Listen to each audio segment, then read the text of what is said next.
Hello friends, జే సుమేధ కిచెన్కి స్వాగతం. ఈరోజు నేను ఏ పాత్రలో వంట చేసుకుంటే హెల్త్కి మంచిది, ఏ పాత్రలో చేసుకుంటే హెల్త్కి ప్రాబ్లం అవుతుంది అనే విషయం మీద వీడియో చేస్తున్నాను. అలాగే క్యాస్ట్ ఐరన్ ప్యాన్ని ఏ విధంగా క్లీన్ చేయాలో కూడా ఈ వీడియోలో చెప్తున్నాను. ముందుగా మన ఛానల్ని ఫస్ట్ టైం ఎవరైనా చూస్తుంటే సబ్స్క్రైబ్ చేయండి, పక్కనే ఉన్న బెల్ సింబల్ని ప్రెస్ చేయండి. నేను పెట్టే ప్రతి వీడియో మీకు నోటిఫికేషన్ వస్తుంది. ముందుగా మనం వీడియోలోకి వెళ్దామా? మనం ఇప్పుడున్న జనరేషన్లో 7 నుంచి 8 రకాల మెటల్ పాత్రల్లో వంటలు చేసుకుంటున్నాము. వీటిలో కొన్ని మన హెల్త్కి మంచివి, కొన్ని హెల్త్కి మంచివి కాదు.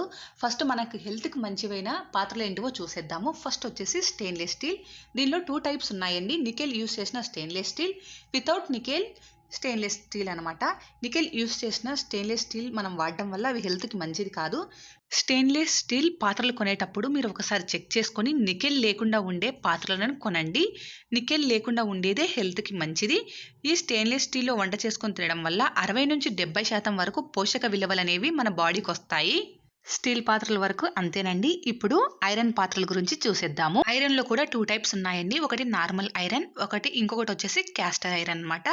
నార్మల్ ఐరన్ వచ్చేసి ఐరన్ని హీట్ చేసి పాత్రల షేప్ చేసేసి అమ్ముతూ ఉంటారు. ఆ పాత్రలో వంట చేయడం వల్ల మనకు ఐరన్ అనేది ఫుడ్లో ఎక్కువగా కలుస్తుంది. ఇలా ఎక్కువగా కలసడం వల్ల మన బాడీకి ఐరన్ క్వాంటిటీ అనేది ఎక్కువ అయిపోతుంది. మన బాడీకి అన్నీ ఈక్వల్గా ఉండాలి. ఆ ఐరన్ పాత్రలు రస్ట్ పట్టే ఛాన్స్ కూడా చాలా ఎక్కువ. ఇప్పుడు వచ్చేసి క్యాస్ట్ ఐరన్. వీటిని కొంచెం ప్రాసెస్ చేసి, కోటింగ్ చేసి, సీజనింగ్ చేసి అమ్ముతుంటారు. దీంట్లో వంట చేయడం వల్ల కాస్త ఐరన్ కలుస్తుంది, కానీ మరి బాడీకి ఎక్కువ కాకుండా ఉంటుంది. ఈ క్యాస్ట్ ఐరన్ అనేది హెల్త్కి మంచిదే. ఇప్పుడు వచ్చేసి రాగి ఇత్తడి పాత్రలు.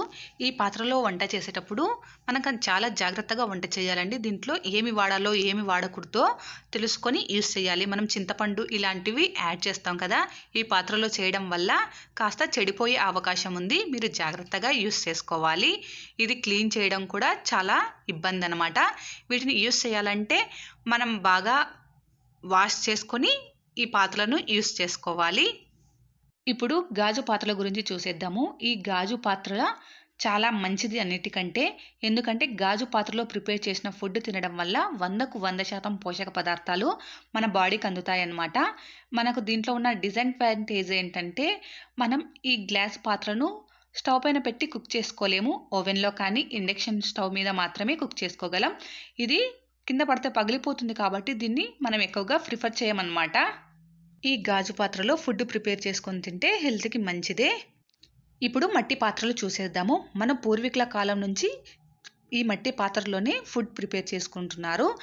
ఇప్పుడున్నటువంటి మెటల్ పాత్రలు అలాంటివి పూర్వకాలంలో లేవండి. అందుకనేసి పూర్వీకులు మట్టి పాత్రలోనే ఫుడ్ ప్రిపేర్ చేసుకునేవాళ్ళు. ఇప్పుడు వస్తున్న మట్టి పాత్రలకి స్మూత్నింగ్ కోసం, మంచి డిజైన్ కోసం కెమికల్స్ అనేవి వాడుతున్నారు. దాన్ని గ్లీజరింగ్ అంటారు. ఇలా చేసిన పాత్రలు వాడటం వల్ల హెల్త్కి మంచిది కాదు. మీరు నార్మల్ మట్టి పాత్రలు దొరుకుతాయి, అవి హెల్త్కి మంచిది. ఏమంటే ఆ పాత్రలు హీట్ అయ్యేకి టైం ఎక్కువ తీసుకుంటుంది, గ్యాస్ కూడా ఎక్కువగా యూజ్ చేస్తామన్నమాట. ఈ మట్టి పాత్రలో ఫుడ్ ప్రిపేర్ చేసుకొని తింటే హెల్త్కి మంచిదే. ఇంతవరకు మన హెల్త్కి మంచివి ఏవో తెలుసుకున్నాం కదా. ఇప్పుడు మన హెల్త్కి మంచివి కానివి ఏవో తెలుసుకుందాము. ఒకటి వచ్చేసి నాన్ స్టిక్ ప్యాన్స్, ఒకటి వచ్చేసి సిరామిక్ ప్యాన్స్, ఇంకోటి వచ్చేసి అల్యూమినియం ప్యాన్స్, ఇంకొకటి వచ్చేసి గ్రానైట్ కోటింగ్ ఉంటుంది కదా, ఆ ప్యాన్స్ అనమాట. అవి యూజ్ చేయడం వల్ల మనం పోషక విలువలు ఇచ్చేవి తగ్గిపోయి హాని కలిగించేవి ఎక్కువగా మన బాడీలోకి వచ్చేస్తాయి అన్నమాట. అందుకని అవి యూస్ చేయకపోవడం వల్ల చాలా మంచిది. వీలైనంత వరకు యూస్ చేయడం తగ్గించేసేయండి. ముఖ్యంగా అల్యూమినియం పాత్రలండి, ఇవి చాలా హెల్త్ ప్రాబ్లం అనమాట. మనం ఫుడ్ ప్రిపేర్ చేసేటప్పుడు ఈ ఫుడ్తో పాటు అల్యూమినియం లైట్గా మెల్ట్ అయ్యి మనం తినే పదార్థాలతో పాటు మన బాడీలోకి వెళ్ళిపోయి మనకు చాలా హెల్త్ సమస్యలు అనేది తెస్తుంది అనమాట.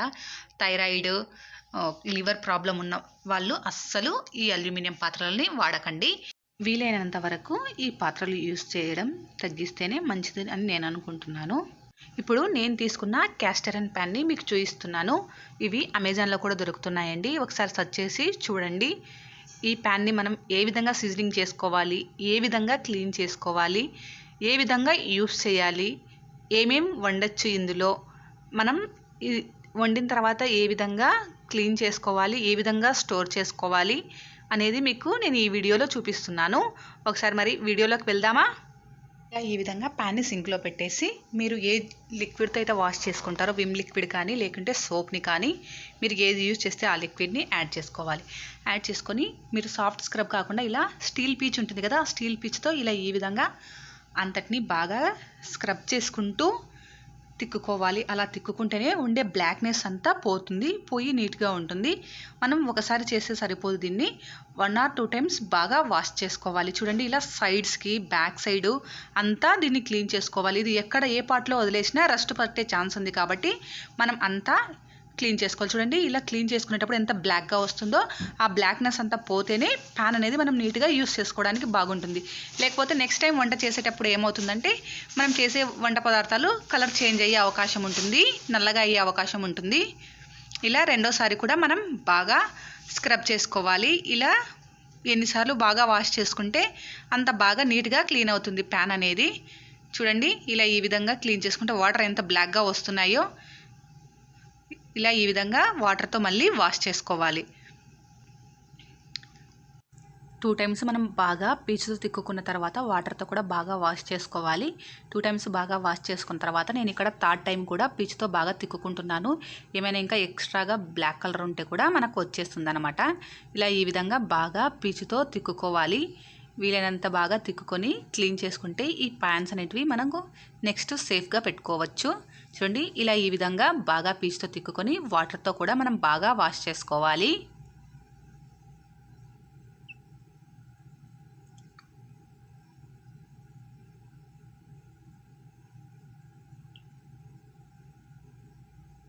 చూడండి ఇలా ఈ విధంగా వాటర్తో నీట్గా క్లీన్ చేసేసుకోవాలి.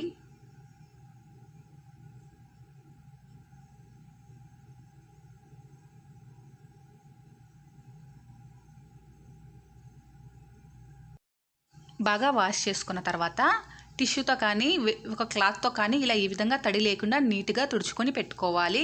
ఇలా తుడుచుకొని పెట్టుకుంటేనే ఇవి రస్ట్ పట్టకుండా ఉంటాయి.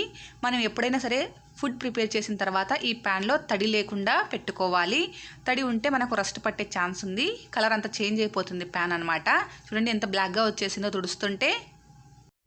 ఈ ప్యాన్ని బాగా నీట్గా తుడుచుకున్న తర్వాత ఈ ప్యాన్ని స్టవ్ పైన పెట్టేసుకొని స్టవ్ ఆన్ చేసుకొని స్టవ్ అనేది మనం లో ఫ్లేమ్లో పెట్టుకొని ఈ ప్యాన్ని కాస్త హీట్ చేసుకోవాలి. ఈ విధంగా ప్యాన్ కాస్త హీట్ అయిన తర్వాత మనం స్టవ్ అనేది ఆఫ్ చేసుకొని దీనిపైన ఆయిల్ని యాడ్ చేసుకోవాలి. ఆయిల్ని యాడ్ చేసుకున్న తర్వాత ఒక పేపర్ని కానీ క్లాత్ని కానీ తీసుకొని ఈ ఆయిల్ని మొత్తం ఈవెన్గా ప్యాన్ మొత్తం అంటేలాగా ఇలా అంచుల వెంబడి ప్యాన్కి సైడ్స్కి బ్యాక్ సైడ్ అంతా ప్యాన్ మొత్తం మనం ఈవెన్గా అంటేలాగా స్ప్రెడ్ చేసుకోవాలి. చూడండి ఇలా ఈ విధంగా మొత్తం ప్యాన్ మొత్తం స్ప్రెడ్ చేసేసుకోవాలి. ఇలా ఈ విధంగా స్ప్రెడ్ చేసుకొని బాగా ప్యాన్ని కూల్ డౌన్ చేసుకోవాలి. ఈ ప్యాన్ కాస్త చల్లగైన తర్వాత టిష్యూతో ఒకసారి ఈవెన్గా తుడుచుకోవాలి. ఇలా తుడుచుకొని ఈ ప్యాన్ని దాదాపుగా 24 అవర్స్ అంటే ఒక రోజు పాటు ఈ ప్యాన్ని పక్కన పెట్టేసుకోవాలి. ఇలా పెట్టుకోవడం వల్ల ప్యాన్ అనేది బాగా సీజనింగ్ అవుతుంది. 1 డే తర్వాత ఒకసారి ప్యాన్ని చెక్ చేసుకుందాము. ప్యాన్ లైట్గా కలర్ చేంజ్ అయినట్లు అనిపిస్తుంది. ఇప్పుడు ఈ ప్యాన్ని మరలా మనం వాష్ చేసుకోవాలి.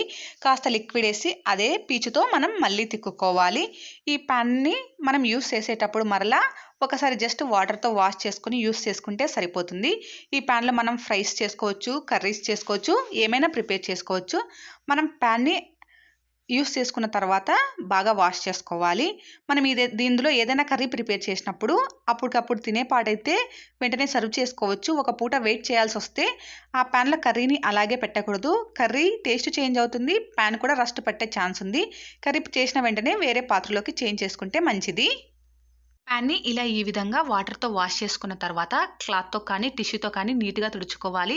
మనం ప్యాన్ని జస్ట్ వాష్ చేసి అలాగే పెట్టామనుకోండి ప్యాన్ రస్ట్ పట్టే ఛాన్స్ ఉంది. ఇలా ఈ విధంగా క్లాత్తో కానీ టిష్యూతో కానీ బాగా నీట్గా తుడుచుకోవాలి. నీట్గా తుడుచుకున్న తర్వాత స్టవ్ పైన ప్యాన్ పెట్టుకొని ప్యాన్ అనేది బాగా కాస్త హీట్ చేసుకోవాలి, అది కూడా లో ఫ్లేమ్లో. ప్యాన్ బాగా హీట్ అయిన తర్వాత ప్యాన్ అనేది ఆఫ్ చేసుకొని ఇలా ఆయిల్ని యాడ్ చేసుకొని ఈ ఆయిల్ మొత్తం ప్యాన్ మొత్తం అంటేలాగా స్ప్రెడ్ చేసుకోవాలి. ఇలా ప్యాన్ మొత్తం స్ప్రెడ్ చేసుకొని ఎత్తి పెట్టుకోవాలి. మనం అలాగే ఎత్తి పెట్టామనుకోండి ప్యాన్ అనేది రస్ట్ పట్టే ఛాన్స్ ఉంది. ఇలా ఈ విధంగా నీట్గా స్ప్రెడ్ చేసుకొని ఈ విధంగా ఎత్తి పెట్టుకుంటే సరిపోతుంది. కావాలంటే ఈ ప్యాన్లో మనం ఆనియన్స్ని ఫ్రై చేసి ఆనియన్స్ తీసేసి మళ్ళీ ఒకసారి వాష్ చేసుకొని ఈ ప్రాసెస్ అంతా రిపీట్ చేసుకోవాలి. రిపీట్ చేసుకొని ఎత్తి పెట్టుకుంటే సరిపోతుంది. ఈ ప్యాన్ని మనం ప్రతిసారి ఈ విధంగా చేయాల్సిన అవసరం లేదు. ఫస్ట్ టైం ఒకసారి చేస్తే సరిపోతుంది. నెక్స్ట్ టైం నార్మల్గా ఒకసారి వాష్ చేసుకొని హీట్ చేసుకొని నీట్గా క్లీన్ చేసుకొని ఆయిల్తో స్ప్రెడ్ చేసుకొని ఎత్తి పెట్టుకుంటే సరిపోతుంది. అంతేనండి, క్యాస్ట్ ఐరన్ ప్యాన్ని ఇలాగా సీజనింగ్గా చేసుకుంటే సరిపోతుంది.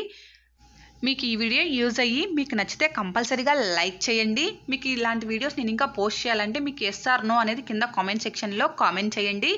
నా ఛానల్ని సబ్స్క్రైబ్ చేసుకోండి. Please subscribe my channel. Thank you. Thanks for watching.